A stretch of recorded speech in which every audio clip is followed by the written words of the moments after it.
मैं आपको दिखाता हूँ जैसे कि लक्ष्मीकांत है, इसको आपको कैसे पढ़ना है। मैंने कैसे समझ सकते हैं कि अगर आपने इस तरीके से 300 पेज के नोट्स बना लिए तो मतलब कि आपका प्रीलिम्स निकालना कितना ईज़ी हो जाएगा। और बहुत सारे एस्पिरेंट्स यही सब कर रहे हैं जो प्रीलिम्स निकाल रहे हैं। वो हेलो दोस्तों, आज का वीडियो बहुत ही महत्वपूर्ण होने वाला है उन सभी एस्पिरेंट के लिए जो अपना 2026 में यूपीएससी का प्रीलिम्स देने जा रहे हैं। तो आज की वीडियो में हम लोग बात करेंगे कि जीएस में कैसे आप लोग अपने मार्क्स को इंक्रीज़ कर सकते हैं। क्योंकि आप लोगों में से अधिकतर जो होंगे एस्पिरेंट होंगे उन लोगों का एक ही प्रॉब्लम रहती है कि जो जीएस में होते हैं ज़्यादातर मार्क्स कितने आ पाते हैं, 60 टू 70 मार्क्स ही आ पाते हैं। और इस समस्या को मतलब कि काफ़ी मेहनत करने के बावजूद भी उनके मार्क्स क्या होते हैं, बढ़ नहीं पाते हैं। तो इसी पे आज हम लोग 5 मिनट में बात करेंगे फटाफट से कि ऐसी क्या कि 5 जो तरीके हों जिसके ज़रिए हम लोग क्या कर सकते हैं, अपने मार्क्स को 60-70 से बढ़ा कर के सीधे 100 तक ला सकते हैं। जैसा कि हम लोगों ने बताया भी कि हम लोग क्या करने वाले हैं आज, टोटल 5 ऐसे कि स्टेप पे वर्क करेंगे जिसके ज़रिए आप लोग क्या कर सकेंगे, अपना लगभग 45 मार्क्स को इंक्रीज़ कर पाएँगे। तो वो कौन-कौन से तरीके हो सकते हैं, चलिए उस पे आज हम लोग बात कर लेते हैं अभी। तो पहला हम लोगों का हो जाता है, अगर आप लोगों ने इसको फॉलो कर लिया तो हम लोगों का क्या होगा, कि आप जो होंगे बहुत अच्छे तरीके से मार्क्स को इंक्रीज़ कर पाएँगे। तो चलिए 1 टू 1 हम लोग एक-एक करके सभी पाँचों पे बात कर लेते हैं।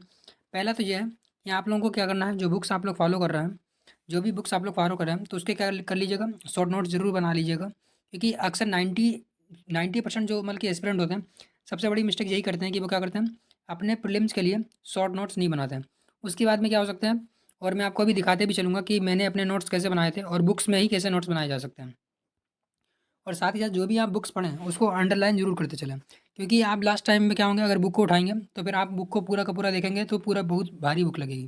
परंतु अगर आपने किसी भी बुक को पढ़ा है, उसमें अंडरलाइन करते हुए चले हैं, साथ ही साथ पेन या फिर पेंसिल से, तो आपको क्या होगा, उसको दोबारा से पढ़ने में बहुत ही आसानी होगी। अब जैसे कि कॉपी कि जो होगी आपकी, वो बुक ही एक तरीके से आपकी कॉपी बन जाएगी।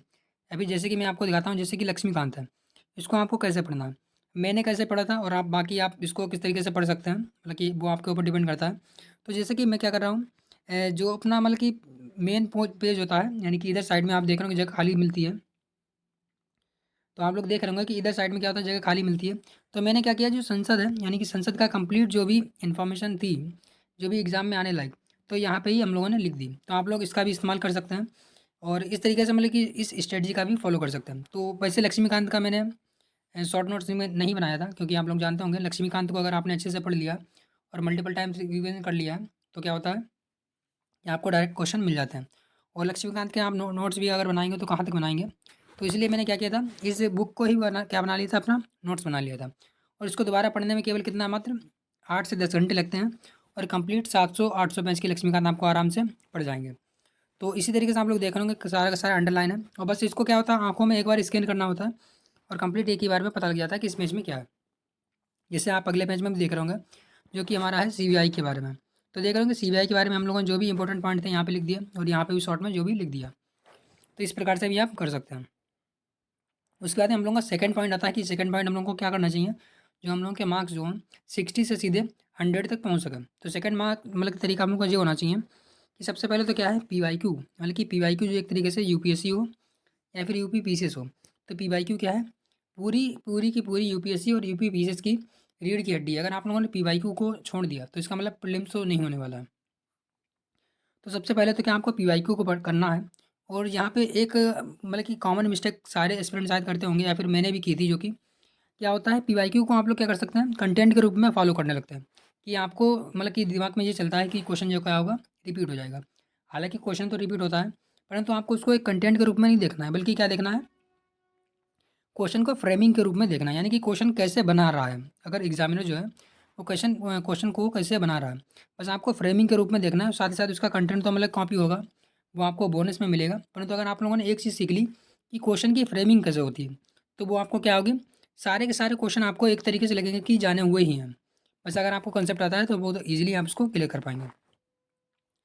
तो सेकंड तो कि सबसे बेस्ट जो कि कि तरीका यही होगा कि आप पीवाईक्यू को बहुत अच्छे से तैयार करें और सारे के सारे क्वेश्चन जो हों उनकी फ्रेमिंग को अच्छे से समझ लें।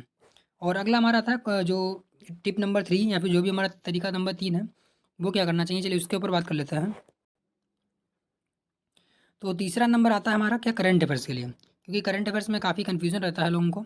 तो तीसरे में हम लोगों को क्या करना है, तीसरा ऐसा है कि करंट अफेयर्स के लिए क्या करना होगा आपको, डेली 5 एमसीक्यू की प्रैक्टिस करना, जो कि मैंने आपको कई बार बताया भी होगा कि आप लोगों को क्या करना है, डेली 5 एमसीक्यू की प्रैक्टिस करनी है करंट अफेयर्स की। वो भी क्या करना है, करंट अफेयर्स को पढ़ने से पहले, या फिर क्या करिए आप, किसी एक साइट के करंट अफेयर्स को पढ़िए और किसी दूसरी साइट के करंट अफेयर्स की जो होती है कहते हैं कि एमसीक्यू की प्रैक्टिस कीजिए। तो इससे आपको पता लगेगा कि आपका करंट अफेयर्स कितना डाइवर्सिफाई है। तो क्या करना है आपको, पहले तो करंट अफेयर्स पढ़ने से पहले ही 5 एमसीक्यू की प्रैक्टिस कर लेंगे। तो इससे आपको क्या होगा, आपका गेस वर्किंग भी सुधरेगी। साथ ही साथ आपको क्या होगा, करंट अफेयर्स के नए टॉपिक जो होंगे वो एमसीक्यू फॉर्म में आपको याद हो जाएंगे। तो करंट अफेयर्स के लिए तो मैं तो यही करता हूँ, बाकी आप लोग अपने हिसाब से भी बदल सकते हैं। तो करंट अफेयर्स पढ़ने के लिए क्या होगा, आपको डेली 5 एमसीक्यू पर प्रैक्टिस कर लीजिए और साथ साथ किसी भी मैगजीन को या फिर किसी भी मतलब कि न्यूज़पेपर को आप फॉलो कर सकते हैं। उसके साथ ही आपको वो मतलब कि स्टैटिक के लिए क्या करना है, डेली अगर 30 के कहते हैं कि 30 क्वेश्चन की अगर आप लोगों ने प्रैक्टिस कर ली, तो आपका मतलब कि प्रीलिम्स रुकने की मतलब कि संभावना है ही नहीं। लगभग लगभग भी 99% आपका प्रीलिम्स क्लियर ही हो जाएगा। आपने अगर ये 2 काम कर लिए, पहला तो क्या आपको, यानी कि पहला नंबर आप लोगों ने अगर ये कर लिया कि यूपीएससी के पीवाईक्यू, पिछले 25 से 30 सालों के पीवाईक्यू को अच्छे से एनालाइज करके उसकी फ्रेमिंग समझ ली, और साथ ही साथ 5 एमसीक्यू की डेली प्रैक्टिस और 30 एमसीक्यू की जो कि स्टैटिक है उनकी अगर प्रैक्टिस कर ली, तो आपका प्रीलिम्स आराम से निकल जाएगा। जो आपको मतलब कि एग्ज़ाम में भी पता लगेगा कि आपका कितना काम में आया है। चलिए अभी बात करते हैं हम लोगों का जो कहते हैं कि टिप नंबर 4 या फिर जो भी हम लोग का स्ट्रेटजी नंबर 4 क्या होनी चाहिए। जो कि मतलब कि एक तरीके से आपका मील का पत्थर होगा और अंतिम मतलब कि ब्रह्मास्त्र के रूप में काम करेगा, कि अगर आप लोगों ने ये कर लिया तो मतलब कि आपका प्रीलिम्स फिर मतलब कि बहुत ही ईज़ी तरीके से निकल जाएगा। तो आपको वो करना है कि आपको क्या करना है, 300 पेज बनाने हैं। 300 पेज के एक ऐसे नोट्स बनाने हैं जिसमें क्या होगा, ऑल सब्जेक्ट होंगे। आप सोच रहे होंगे ऑल सब्जेक्ट क्यों? वो ऑल सब्जेक्ट होंगे, वो आपको होंगे प्रीलिम्स के लिए। वो आपको प्रीलिम्स निकालने में सबसे महत्वपूर्ण भूमिका निभाएंगे। क्या करना है, आपको 300 मैच लेने हैं और 300 मैच की एक ऑल सब्जेक्ट की खिचड़ी, जैसे कि मैं बोलता हूँ खिचड़ी की फॉल क्या कहते हैं, फॉर लास्ट डे, यानी कि लास्ट डे में आप जानते हैं कि सारी सारी बुक नहीं पढ़ी जा सकती, ना ही सारे के सारे नोट्स पढ़े जा सकते हैं। तो इसके लिए आप लोग को क्या करना पड़ेगा, 300 पेज के आप लोग क्या कर लीजिएगा, एक नोट्स बनाइए जिसमें क्या हो, आपको सारे सब्जेक्ट के इंपॉर्टेंट पॉइंट जो आप भूल रहे हैं और सारे के सारे करंट अफेयर्स के इंपॉर्टेंट पॉइंट जो भी आप भूल रहे हैं, अगर आपने 300 पेज की समरी बना ली और लास्ट डे में आपने अगर 300 पेज ये पढ़ के गए, तो मान के चलिए आपको यहाँ से मिनिमम 15 से 20 क्वेश्चन आपको आराम से ईजिली मिलेंगे। और 15 से 20 क्वेश्चन मतलब कि सही कर देना जो आप गलत करने वाले थे, तो आप जानते होंगे पूरे की पूरे मतलब कि सिनेरियो ही बदल जाएगा। और मैं आपको बता देता हूँ जैसे कि मैंने क्या बनाया था नोट्स, कैसे बनाए थे आप लोग देख लीजिए। अब देख रहे होंगे मैंने क्या बनाए थे, इस तरीके से मैंने 300 पेज के नोट्स बना लिए थे अपने। और इसमें क्या था, सभी सब्जेक्ट हैं एक तरीके से देखिए, जैसे कि आप लोगों को देख रहे होंगे जी हमारा क्या चल रहा है, देख रहे होंगे आप एफ सी है, बी पी है, यानी कि कहते हैं कि बेस प्राइस है, मार्केट प्राइस है, यहाँ पे आर आर है, यहाँ पे एस एल आर है। आप जानते होंगे यानी कि किसका चल रहा है, हमारा इकोनॉमी का चल रहा है। उसके बाद में आप देख रहे होंगे यहाँ पे क्या चल रहा है, हमारा सिक्के के बारे में कुछ पूछ रहा है, अपवर्तन के बारे में पूछा, यानी कि साइंस का आ गया यहाँ पे हमारा। यहाँ पे आप देख रहे हैं बीडीओ सीडीओ ये सब यानी कि पूछ रहा है, जो कि हमारा इन्वायरमेंट का। अभी इधर देख रहे होंगे हमारे फिर से इकोनॉमिक मतलब कि इकोनॉमिक्स का है। यहाँ पे हमारा देख रहे होंगे आप भूगोल के बारे में कुछ बनाया हुआ है। तो यहाँ से ही मुझे लगभग एक एक क्वेश्चन यहाँ से ही मिल गया था। तो आप समझ सकते हैं कि अगर आपने इस तरीके से 300 पेज के नोट्स बना लिए, तो मतलब कि आपका प्रीलिम्स निकालना कितना ईजी हो जाएगा। और बहुत सारे एस्पिरेंट्स यही सब कर रहे हैं जो प्रीलिम्स निकाल रहे हैं। वो आप लोगों को अगर नहीं पता है, तो आप लोगों को ये सब पता होना चाहिए था। तो इस प्रकार से अगर आप लोगों ने नोट्स बना लिए, तो आपका मतलब कि प्रीलिम्स बहुत ईजी तरीके से निकल पाएगा। अभी लास्ट और अंतिम आता है हमारा 5वां, जो कि आता है अगर आप लोगों ने उसमें अगर मिस्टेक कर दी, तो फिर आपका मतलब कि पूरा का पूरा प्लानिंग जो कि फेल हो सकती है। तो हम लोगों को 5वां क्या करना है, वो है बेस्ट मतलब कि मस्ट है, जो कि टाइम मैनेजमेंट। आपको टाइम अपना बहुत अच्छी तरीके से यूटिलाइज़ करना है, साथ ही साथ रिवीजन को मल्टीपल टाइम्स करना है, वरना आपको हमेशा क्या होगा, कन्फ्यूजन रहेगा क्वेश्चन में। और जो एमसीक्यू होंगे जो कि मतलब कि ऑप्शनल में, आप ऑप्शन में हमेशा कन्फ्यूजन रहेगा। और साथ ही साथ एग्ज़ाम टाइम मैनेजमेंट, अगर आप लोगों ने लास्ट के 2 घंटे अगर सही से मैनेज नहीं कर पाए, खास करके सी सेट वाले में, अगर सी सेट वाले में अगर ना आप लोगों ने क्या है 2 घंटे मैनेज नहीं कर पाए, तो आपने सब कुछ किया है, तब भी आपका क्या होगा, सारा का सारा पानी फैल सकता है।